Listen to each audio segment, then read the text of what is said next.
Audit aversion ये term आपने बहुत बार सुनी होगी क्योंकि ऑडिट का क्रक्स है ऑडिट अवर्शन। आपका statutory audit is all about audit aversion. इस वीडियो में गाइस हम डिस्कस करने वाले हैं ऑडिट अवर्शन कौन कौन सी होती हैं, बैलेंस शीट की कौन सी अवर्शन है, पीएनएल की कौन सी अवर्शन है और उसमें ऑडिटर का क्या रोल होता है, कैसे हम अवर्शन को चेक करते हैं और कैसे different different audit procedure apply करे जाते हैं to check the respective assertion. तो आ जाओ भाई वीडियो फटाफट से शुरू करते हैं और अवर्शन की अंडरस्टैंडिंग लेते हैं कि कैसे आपके हर एरिया में अलग अलग अवर्शन को हम चेक करते हैं ड्यूरिंग आवर स्टैट्यूटरी ऑडिट। तो नंबर वन, अवर्शन क्या होती हैं। आओ मैं अपना स्क्रीन जो है वो शेयर करता हूं और हम समझना शुरू करते हैं। ऑडिट अवर्शन, तो फ्रेंड्स ऑडिट अवर्शन है क्या? देखो भाई, ये डेफिनेशन जो है ना आईसीएआई की है, मेरी डेफिनेशन नहीं है। क्या कहते हैं? Audit assertion refers to the representation और the claims made, the representation और the claims made by the management embodied in the financial statements which are used by the auditor to consider different types of potential misstatements that may occur। क्या sir कुछ भी समझ नहीं आया? हाँ जी, कुछ भी समझ नहीं आया ना? आओ इसको समझते हैं। देखो भाई, जब हम ऑडिट करने जाते हैं तो मैनेजमेंट क्या करता है? आपको देता है फाइनेंशियल स्टेटमेंट्स यानी कि बैलेंस शीट और पीएनएल। अब मान लेते हैं हम बैलेंस शीट का एक एरिया चेक करने गए, बैंक बैलेंस। अब बैंक बैलेंस आपके बैलेंस शीट में आ रहा है करंट एसेट्स में सपोजिंगली 10 लाख रुपीस का। ठीक है, अब मैनेजमेंट क्या कह रहा है आपको कि 10 लाख रुपीस का जो बैंक बैलेंस है ये हमारी बैलेंस शीट में है। इसका मतलब क्या है कि भाई जो 10 लाख का हमारा अमाउंट हमने बैलेंस शीट में दिखाया है वो हमारे बैंक में एग्जिस्ट करता है। ये आपको मैनेजमेंट ने बोला। जैसे ही उसने आपका बैंक बैलेंस रिप्रेजेंट किया यहाँ पे आपकी बैलेंस शीट में, तो क्लेम किया ये चीज कि हाँ इतना बैंक बैलेंस एग्जिस्ट करता है मेरे बैंक अकाउंट में। इसी एग्जिस्टेंस को हमने बोला ऑडिट अवर्शन। ये है अवर्शन, ये है अवर्शन, ये है क्लेम, ये है representation made by the management embodied in the financial statement। Financial statement के अंदर एक ऐसी बात जो मैनेजमेंट ने आपसे बोली, इसी को हमको वेरीफाई करना है। These are used by the auditor to consider कि किसी टाइप की मिस स्टेटमेंट तो नहीं है। क्या मतलब? मैनेजमेंट ने तो बोल दिया कि भाई एग्जिस्टेंस है मेरे बैंक बैलेंस, लेकिन एज ऑडिटर हमको ये वेरीफाई करना है कि क्या सही में वो बैंक बैलेंस एग्जिस्ट करते हैं या नहीं। उसके लिए हम अप्लाई करेंगे डिफरेंट ऑडिट प्रोसीजर और ऑब्टेन करेंगे डिफरेंट ऑडिट एविडेंसेस। वो कैसे होगा वो आगे देखेंगे। क्या बात थोड़ी थोड़ी समझ आई है? हाँ जी सर, थोड़ी थोड़ी तो समझ आई है। एक और एग्जांपल ले लेते हैं। मान लो कि आपकी बैलेंस शीट में आ रहा है कोई और आइटम, जैसे कि मान लो इन्वेंट्री है या इन्वेस्टमेंट्स हैं। इन्वेस्टमेंट ले लिया मैंने या फिर इन्वेंट्री ले ली। तो मैनेजमेंट ने इन्वेंट्री एक वैल्यू पे दिखाई, मान लो 10 लाख की वैल्यू पे दिखाई या इन्वेस्टमेंट 10 लाख की वैल्यू पे दिखाई, और ये भी बोला कि देखो भाई हमारी जो इन्वेंट्री है वो एकदम ठीक वैल्यू पे आ रही है, उसकी वैल्यूएशन एकदम करेक्ट है as per the accounting standards, जैसे होनी चाहिए वैसे ही है, उसकी वैल्यूएशन एकदम सही आ रही है हमारे फाइनेंशियल स्टेटमेंट्स में। तो ऐसे ही वैल्यूएशन भी एक क्लेम हुआ बाय द मैनेजमेंट, एक रिप्रेजेंटेशन हुई बाय द मैनेजमेंट, एक अवर्शन हुई bye the management saying that कि हमारी वैल्यूएशन जो बैलेंस शीट में आ रही है इन्वेंट्री की वो एकदम ठीक है। तो ये हुआ हमारा ऑडिट अवर्शन नंबर 2। क्या बात समझ आ रही है? इसी चीज को हमको वेरीफाई करना है अपने ऑडिट प्रोसीजर अप्लाई करके और कुछ एविडेंसेस ऑब्टेन करने हैं। ठीक है भाई, तो यही है सिंपल सा मतलब ऑडिट अवर्शन का। तो क्या ऑब्जेक्टिव हुआ हमारा as auditor? To verify the assertion by applying different audit procedure and obtaining evidences। क्या वो audit procedures होंगे, कैसे evidences obtain होंगे वो आगे देखते हैं, लेकिन अभी aversion का मतलब समझ आना चाहिए। एक और एग्जांपल देखें छोटा सा। ये देखो, मैनेजमेंट ने क्या बोला? मैनेजमेंट ने कहा कि देखो भाई हमने अगर बैलेंस शीट में कोई अमाउंट डाल दिया मनी का, कैश का, बैंक बैलेंस का, तो हमारा मतलब ये है कि मनी एग्जिस्ट करता है। ठीक है भाई, तो ये तो क्लेम किया मैनेजमेंट ने, यानी कि ये है अवर्शन। और एज ऑडिटर हमने ये अवर्शन वेरीफाई किया कि अगर ये मनी एग्जिस्ट करता है तो हमको दिखा दो, शो मी द मनी। यही है क्रक्स। क्या बात समझ आई है कि अवर्शन का क्या मतलब है? हाँ सर, थोड़ी थोड़ी समझ आ गई है। तो चलो भाई आगे चलते हैं कि अवर्शन किस किस टाइप के होते हैं, बैलेंस शीट में क्या होते हैं और पीएनएल में क्या होते हैं। फ्रेंड्स, जो बैलेंस शीट आइटम्स हैं उनको हम बोलते हैं बैलेंसेस, यानी कि हमारे एसेट्स और लायबिलिटीज, उनकी अवर्शन अलग होती हैं। और जो हमारे पीएनएल आइटम्स होते हैं उनको हम बोलते हैं ट्रांजैक्शन, यानी कि इनकम्स एंड एक्सपेंसेस, उनकी अवर्शन अलग होती है। क्या बोला मैंने? पीएनएल आइटम्स की अवर्शन अलग, जो आपको इस साइड में दिखाई देंगी, और बैलेंस शीट आइटम्स के वर्जन अलग, जो इधर दिखाई देंगी। एसेट लायबिलिटीज के क्लेम्स अलग है, एसेट लायबिलिटीज के चेकिंग पॉइंट्स अलग है। क्या बोला मैंने?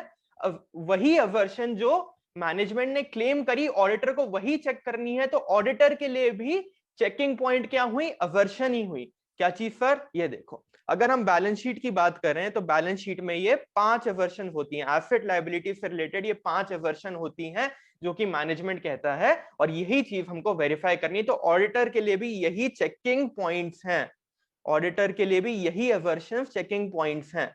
इन्हीं चीजों को वेरीफाई करना है, एग्जिस्टेंस वेरीफाई करनी है, वैल्यूएशन वेरीफाई करनी है, राइट्स एंड ऑब्लिगेशन वेरीफाई करनी है, कंप्लीटनेस वेरीफाई करनी है, प्रेजेंटेशन एंड डिस्क्लोजर वेरीफाई करना है। करना कैसे है वो आगे देखेंगे, लेकिन करना क्या है वो समझ आना चाहिए, राइट? तो आओ देखते हैं एग्जिस्टेंस क्या होती है। देखो भाई, मैनेजमेंट ने ये बोला, जो अभी हमने डिस्कस किया, कि हमारी बैलेंस शीट में जो भी एसेट लायबिलिटीज आ रहे हैं वो एग्जिस्ट करते हैं as on the balance sheet date. 31 March 2021 की बैलेंस शीट अगर आपको बना के दी है मैनेजमेंट ने, तो उसमें जितने भी एसेट्स एंड लायबिलिटीज दिखाए हुए हैं वो एग्जिस्ट करते हैं। ये एवर्शन है, और यही चीज एज ऑडिटर हमको वेरीफाई करनी है कि क्या वो एग्जिस्ट करते हैं या नहीं। तो ये हुई aversion number 1। Number 2, asset liability की बात कर रहे हैं हम।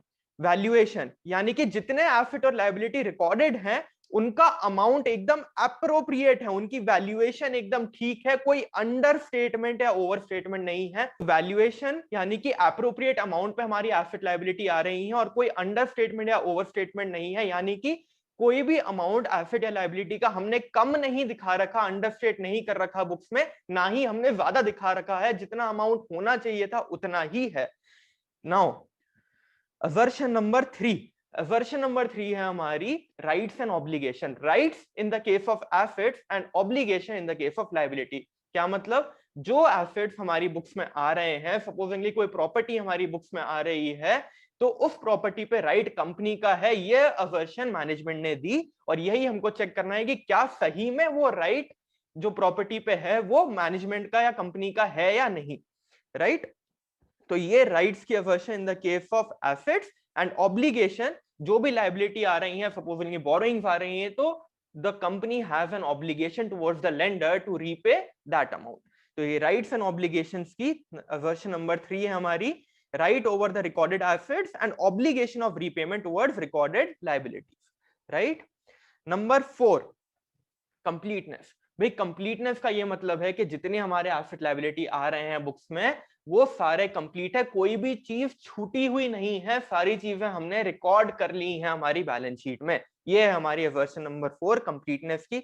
और aversion number 5 presentation and disclosure, यानी कि जो चीज जिस तरीके से प्रेजेंट होनी चाहिए, करंट एसेट में, लॉन्ग टर्म एसेट में, करंट लायबिलिटी में, सारी presentation in accordance with schedule 3 है, in accordance with accounting standards है, और एप्रोप्रिएट डिस्क्लोजर्स भी हमने बैलेंस शीट में दिए हैं।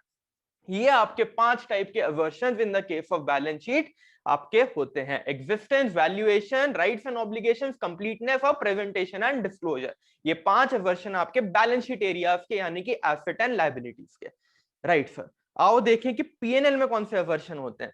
पीएनएल में इनकम्स और एक्सपेंसेस में आपके अवर्शन होते हैं, ट्रांजैक्शन जिनको हम बोलते हैं, वो होते हैं ये 5। क्या मतलब है सर इनका? Number 1, occurrence. अकरेंस का मतलब है भाई कि जो ट्रांजैक्शंस आपके पीएनएल में आ रहे हैं, जो इनकम्स और एक्सपेंसेस रिकॉर्डेड हैं, वो सही में अकर हुए भी हैं या नहीं। एक्सपेंस जो हमारा पीएनएल में आ रहा है, क्या वो सही में इनकर हुआ है या नहीं। ऐसा तो नहीं कि खाली हमने फेक इनवॉइसेस बुक कर दी है। सिमिलरली फॉर इनकम्स, कि जो इनकम हमारी रिकॉर्डेड है पीएनएल में, क्या वो सही में अर्न हुई भी है या नहीं। This is the assertion made and this is what we have to verify as an auditor. तो ये assertion number 1, occurrence. Number 2, accuracy and measurement.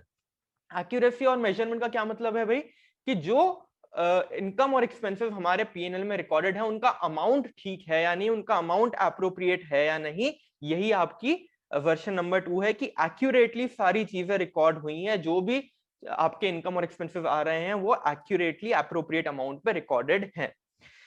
Number 3 is cut off. Number 3 is cut off. Cut off another very important version. Cut off ये कहती है भाई कि जिस period के income और एक्सपेंसेस है ना, सपोजिंगली आप 2021 को ऑडिट करने गए, तो ऐसा ना हो कि भाई 2021 के आगे के कोई एक्सपेंसेस या इनकम 2021 में रिकॉर्ड हो जाए, या फिर कोई 1920 के इनकम एक्सपेंसेस 2021 में रिकॉर्ड हो जाए। 2021 पीरियड में उसी साल के इनकम और एक्सपेंसेस रिकॉर्ड होने चाहिए। इसी वर्जन का नाम है कट ऑफ, कि जो आपका अकाउंटिंग पीरियड है, करेक्ट अकाउंटिंग पीरियड के हिसाब से आपकी रिकॉर्डिंग हो। Number 4 completeness. कंप्लीटनेस यहाँ पे भी है और यहाँ पे भी है। यहाँ पे with respect to asset liabilities और यहाँ पे विद रिस्पेक्ट टू ट्रांजैक्शंस है, पीएनएल आइटम्स के हिसाब से। मतलब वही है कि भाई जितने भी आपके इनकम एक्सपेंसेस हैं वो कंप्लीटली आपके रिकॉर्ड हो गए हो पीएनएल में। सपोजिंगली अगर रेंट एक्सपेंस है तो ऐसा ना हो कि 12 महीने के बजाय 11 महीने का ही रेंट आ रहा है, कोई भी चीज छूटी हुई ना हो, कंप्लीट आपकी रिकॉर्डिंग हो गई है। This is version number 4। मैं आपको इन सब चीजों की पीडीएफ भी दे दूंगा, आप नोट्स की चिंता मत करो, पहले समझने पे ध्यान देना, right. And number 5 presentation and disclosure. जैसे आपके यहाँ पे था बैलेंसेस में, वैसे ही यहाँ पे है कि आपकी प्रेजेंटेशन या डिस्क्लोजर, और इसको क्लासिफिकेशन भी बोल देते हैं, आपके इनकम और एक्सपेंसेस की क्लासिफिकेशन ठीक से हुई है। फॉर एग्जांपल रेंट एक्सपेंस है तो वो रेंट में ही जाए, लीगल एंड प्रोफेशनल में बुक ना हो जाए, उसकी ग्रुपिंग ठीक हो। जैसे कि आपका प्रिंटिंग एंड स्टेशनरी किसी और हेड में ना चले जाए, इस टाइप के एरर्स ना हो। This is the version of presentation and disclosure classification, that your classification and disclosure of income and expenses is correct and accurate. ये हमने बात करी वर्जन्स की, बैलेंसेस और ट्रांजैक्शन की। क्या बात समझ आई है? अब याद क्या करना है, कोई भी एक याद कर लो, बैलेंस शीट के याद कर लो, एग्जिस्टेंस, वैल्यूएशन। देखो बात तो मैंने समझा दी है, अब याद कैसे करना है वो आपको सोचना है।